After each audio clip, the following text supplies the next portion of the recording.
आपल्या महाराष्ट्रात आणि भारतात निवडणूक आयोगाने केलेला भ्रष्टाचार, मतदार याद्यांमधील घोळ, फर्जी मतदार हे सर्व पाहून आपल्या सर्वांना राग आला असेल, क्रोध आला असेल आणि वाईटसुद्धा वाटलं असेल. मात्र मला अभिमान वाटला भारतीय असल्याचा, महाराष्ट्रीयन असल्याचा. कारण 2014 नंतर BJPने भारतात जाती धर्माचं राजकारण सुरू केलं. जातीच्या, धर्माच्या, देवांच्या आधारावर मतं मागणं सुरू केलं. मात्र भारतातील काही अंधभक्तांना सोडून सर्व जाती धर्माच्या सजग जनतेने, मतदारांनी जाती धर्माच्या आधारावर मतदान नाही केलं. भारतीयांनी विकासाच्या आधारावर मतदान केलं. BJPच्या जाती धर्माच्या षडयंत्रात ते फसले नाही. कारण जर मतदारांनी जाती धर्माच्या आधारावर मतदान केलं असतं तर BJPला, निवडणूक आयोगाला हा भ्रष्टाचार करायची गरज पडली नसती, फर्जी मतदार निर्माण करायची गरज पडली नसती, मतदार यादीमध्ये घोळ करायची गरज पडली नसती. BJPने सर्व केलं.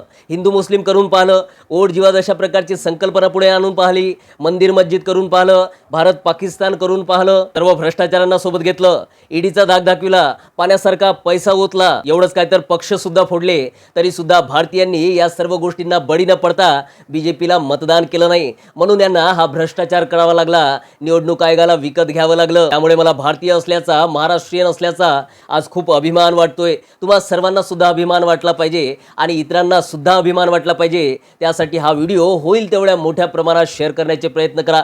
जय महाराष्ट्र, जय भारत.